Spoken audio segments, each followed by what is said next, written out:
Cuando en las mañanas nos desplazamos hacia el trabajo o hacia los estudios, cuando nos volvemos, los santiaguinos tenemos la impresión de vivir en una ciudad colapsada y colapsada por sobrepoblación. Y a esto atribuimos numerosos problemas que tenemos en nuestra vida cotidiana. El transporte, la contaminación, incluso cierta agresividad en nuestra manera de relacionarnos. ¿Estamos condenados a que el crecimiento de la ciudad vaya acompañada de esta disminución en la calidad de vida? ¿Es el desarrollo conciliable con la sustentabilidad? De eso vamos a hablar con nuestros invitados hoy en un nuevo capítulo de Francamente.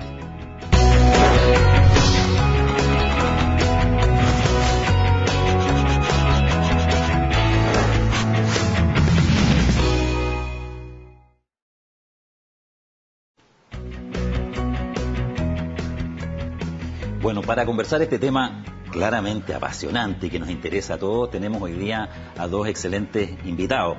Por una parte, al intendente de la región metropolitana, exalcalde, exministro de Vivienda, bueno, toda una vida de servicio público. Muchas gracias, Claudio Rego, por estar con nosotros hoy día. Felipe, muchas gracias a ustedes. Y está con nosotros además un especialista en temas de ciudad, como es Sebastián Grey, arquitecto con un máster en el MIT, expresidente del Colegio de Arquitectos de Chile. Muchas gracias, Sebastián, por acompañarnos. Encantado. Y tal vez voy a comenzar contigo. Hay un libro de Glasner que se titula El triunfo de las ciudades, y él nos plantea que no hay mejor lugar para vivir que una ciudad. Cuando se lo planteé a mi hija ayer, me dijo: este señor nunca ha venido a Santiago, este señor no sabe lo que es Ciudad de México. ¿Es el mejor lugar para vivir una ciudad? La historia de la ciudad está vinculada indisolublemente a la historia de la humanidad. Es decir, las ciudades se crearon en lugares donde la gente quería vivir junta, porque vivir juntos tiene ventajas, ¿ya? Y eso está realmente en el origen del ser humano. Y la civilización, de alguna manera, ha surgido de las ciudades, incluso la democracia. El concepto político de la democracia, del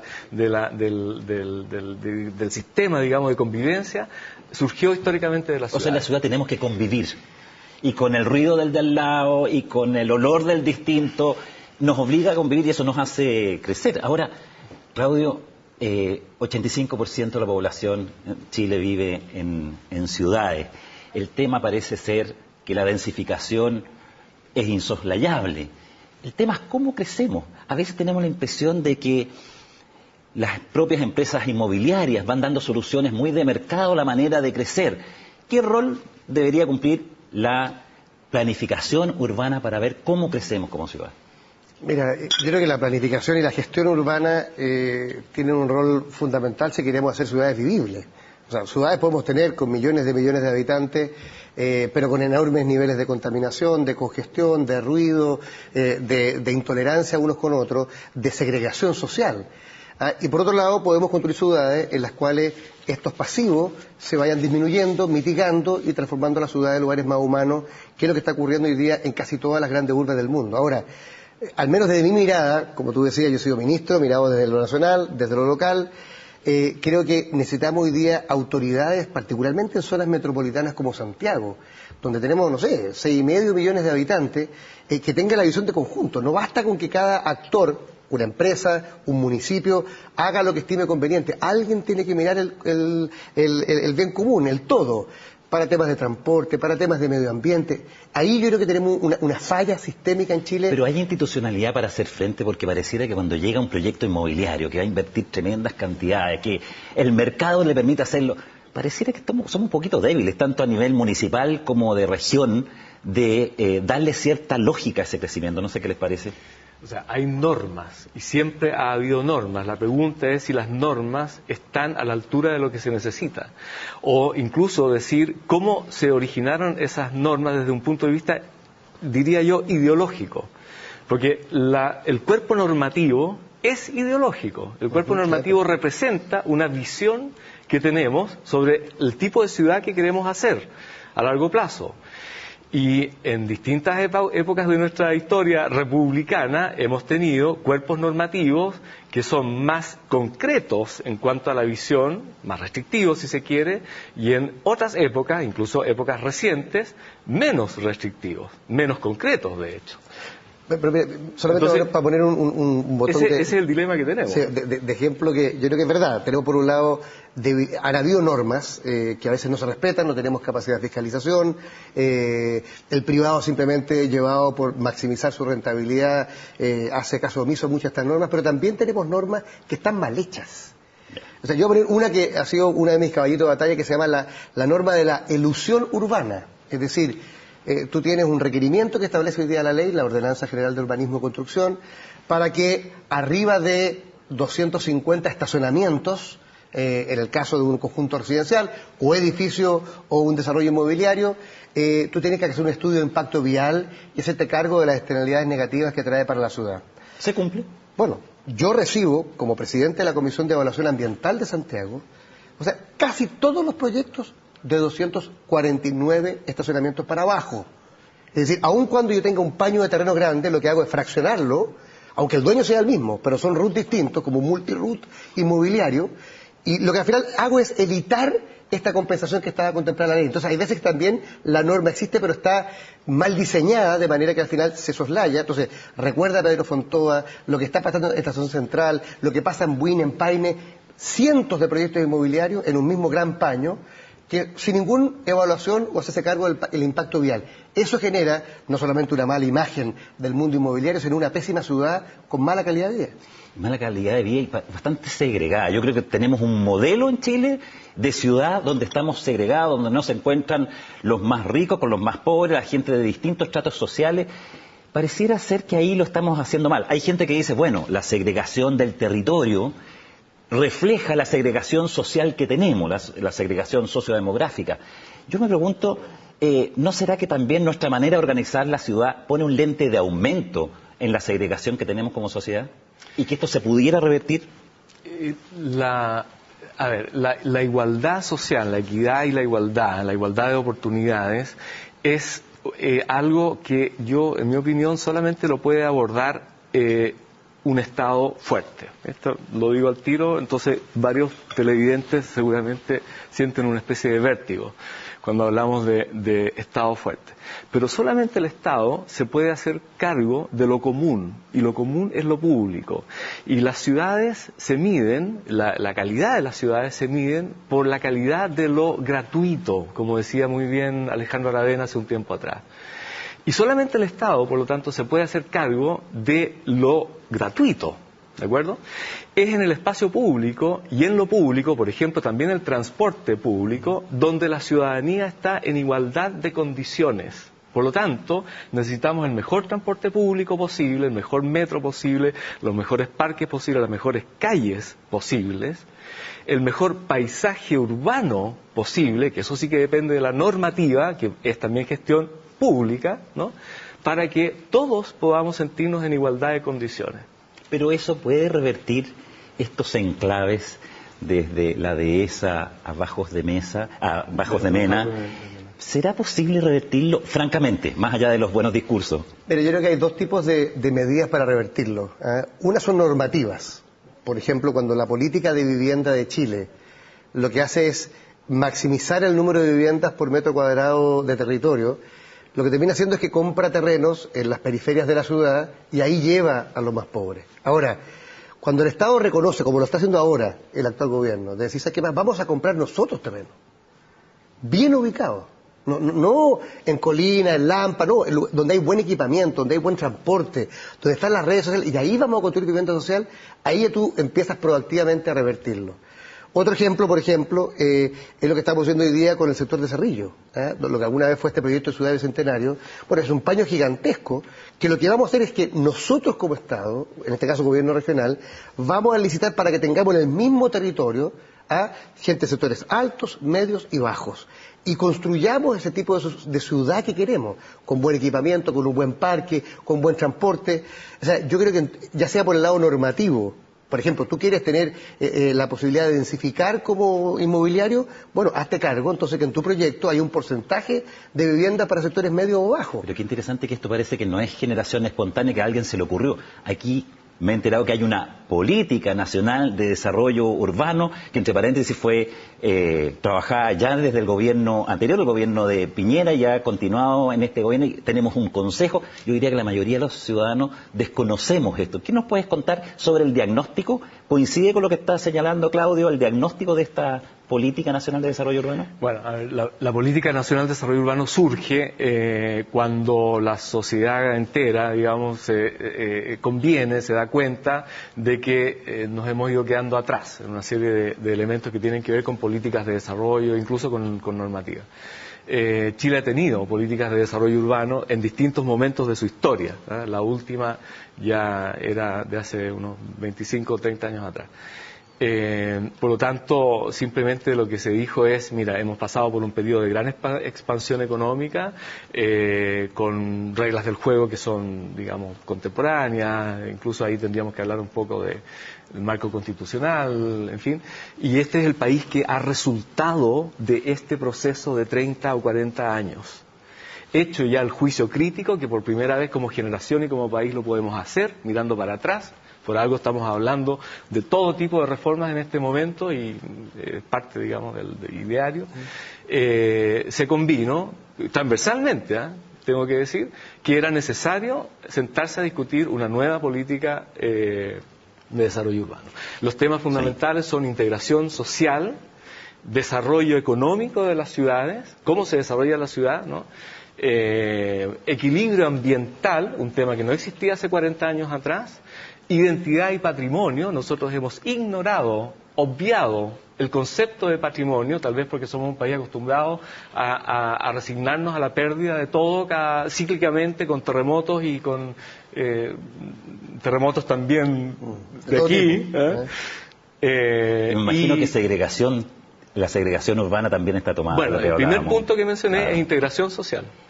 Y el último, que es institucionalidad y gobernanza, que se llama, que tiene que ver justamente con cómo hacemos coherentes todos los cuerpos normativos y el sistema de control y de diseño, digamos, de las políticas. Déjame ponerte un par de ejemplos que creo que pueden graficarle a los televidentes esto que se habla de los pasivos que tenemos, y la escala. Yo empezaba a poner en el tema medioambiental. Déjatelo justo ahí, porque me dicen que tenemos que exactamente en este momento ir a un corte para que lo desarrolle en propiedad. Y tomemos tecito por mientras.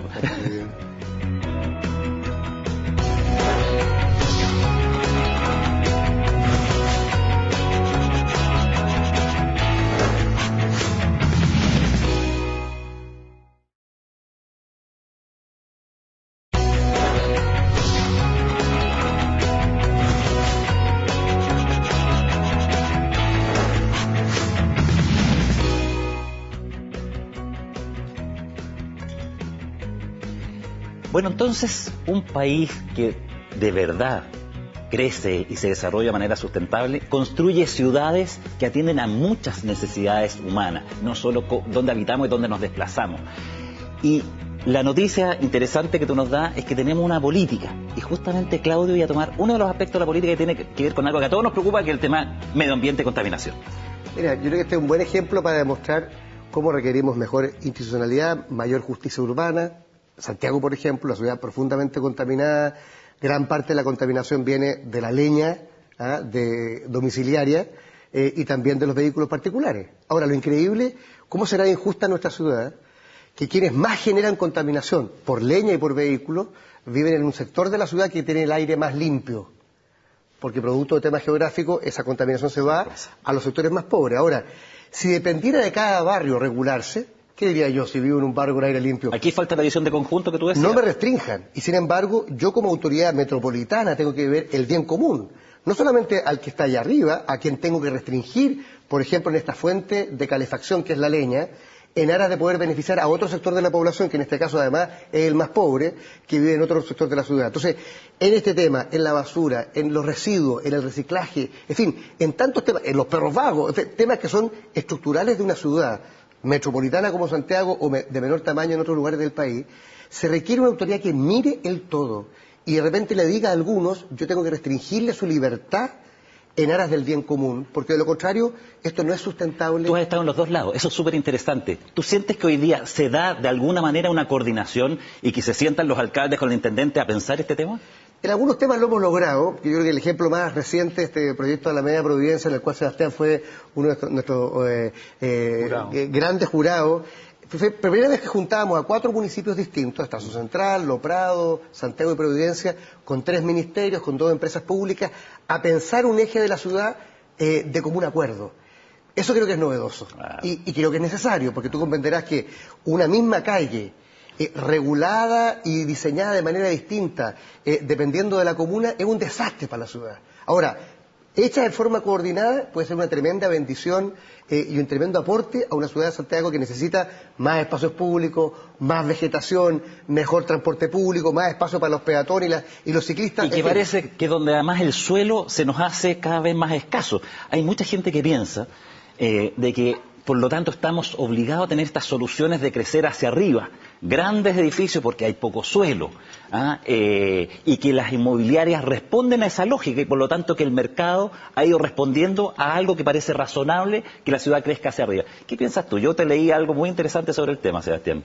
A ver, yo quiero desmitificar 2 cosas. Primero, que las ciudades no deben crecer, digamos, que es malo que la ciudad crezca. Eso hay que desmitificarlo. Las ciudades sí deben crecer. Es inevitable el proceso de crecimiento de una ciudad, porque la población crece y además hay un fenómeno de urbanización. En Chile solamente en los últimos años estamos llegando al 90%, como dijiste tú, de la población viviendo en ciudades. Y en el mundo, a partir de nuestra era, ahora, hoy, ¿no?, más de la mitad del planeta ya vive en ciudades. Bueno, las ciudades deben crecer. La segunda desmitificación es que la única manera de hacerlo, de densificar la ciudad, sea construyendo torres. Eso es una mentira, uso una palabra dura, porque en realidad hacer torres es un negocio inmobiliario muy sabroso.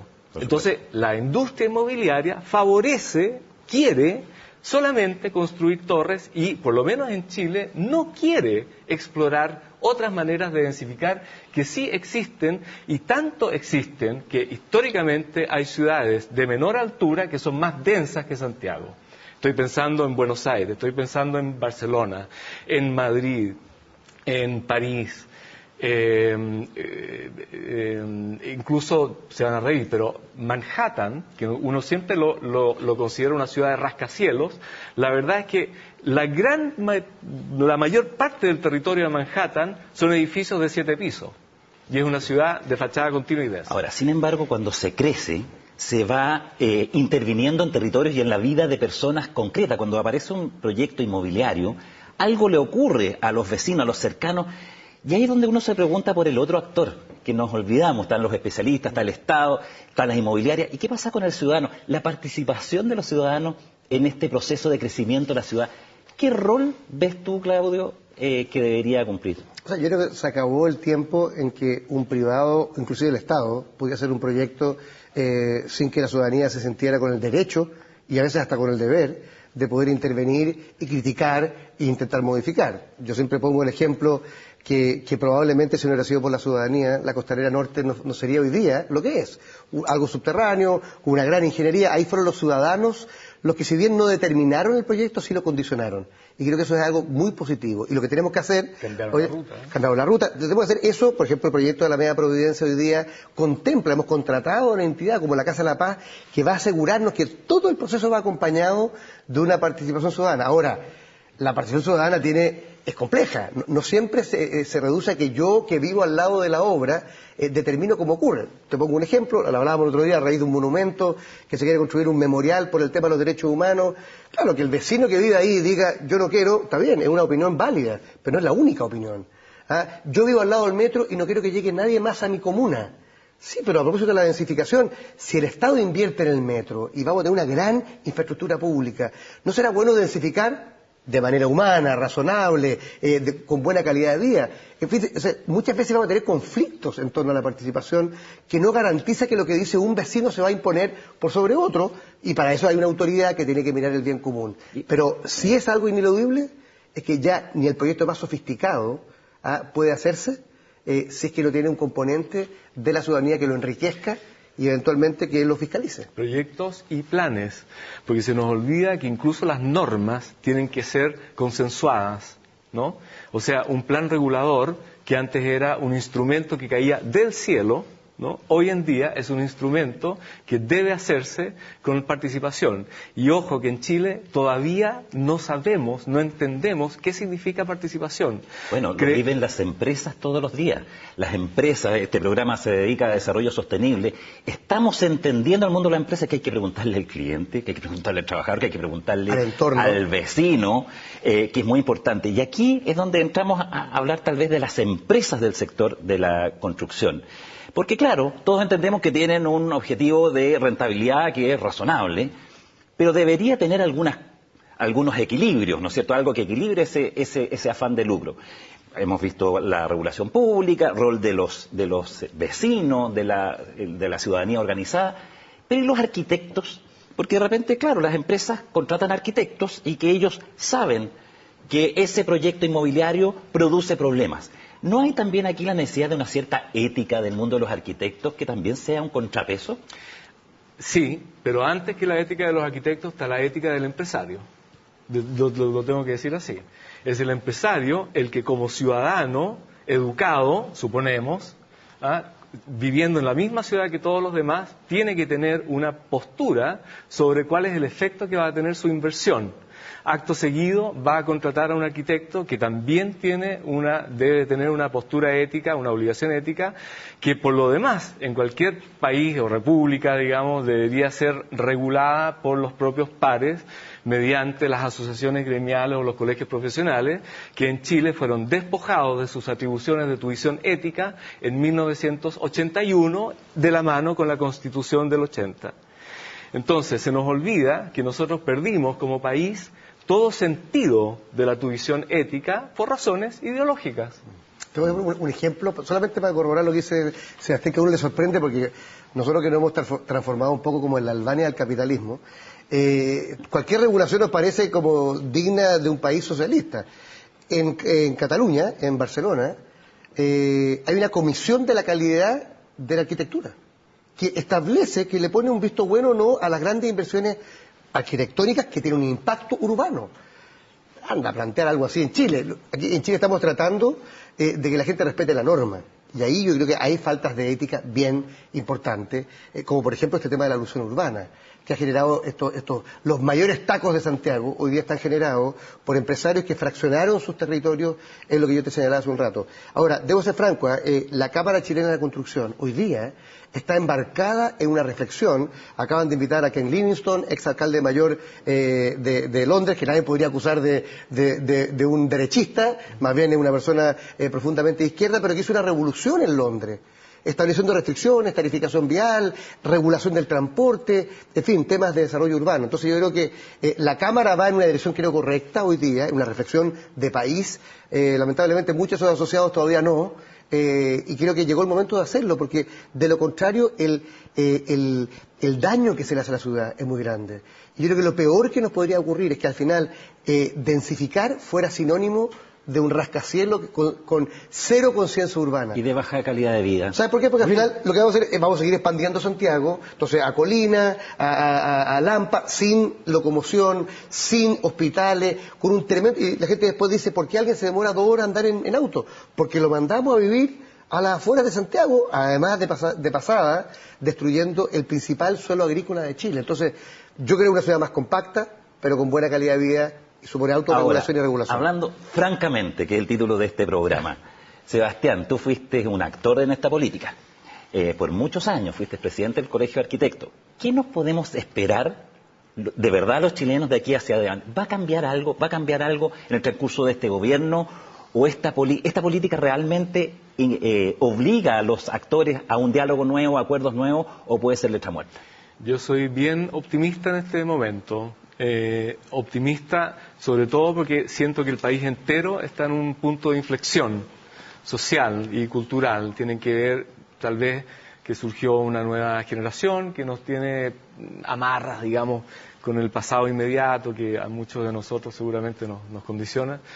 y las redes sociales, o sea, otras maneras de comunicarse, que también terminó con la hegemonía de los medios de difusión clásicos, ¿no? Que son bastante unilateralmente sesgados en algunos temas.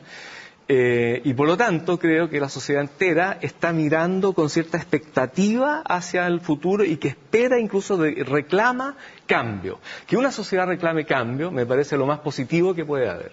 Nos queda un minuto. Ya. Claudio, ¿tú sientes que la política de verdad te ayuda a cumplir los sueños de ciudad que tú tienes?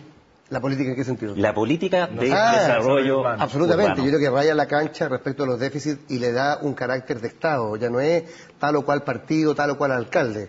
Ahora, yo siempre he dicho que hacer las reformas que corresponden, que faltan para tener buenas ciudades en Chile, tiene menos que ver con la falencia técnica de cómo se hace que con la dimensión política. Aquí supone repartir poder, descentralizar, sacarle poder al Ministerio de Vivienda, al Ministerio de Obras Públicas, al Ministerio de Transporte, entregárselo a la ciudad, y eso es un desafío tremendo por delante, y creo que la elección de intendente va a ser una de las pruebas más importantes de si avanzamos o no por delante. Por lo tanto, yo les quiero agradecer. Vamos cerrando el programa de este tema que da en realidad para muchos programas más. Finalmente, olvidémonos de un desarrollo sostenible si no nos tomamos en serio cómo organizamos nuestras ciudades. Muchas gracias además a los dos por todo lo que han hecho en ese sentido por mejorar este país.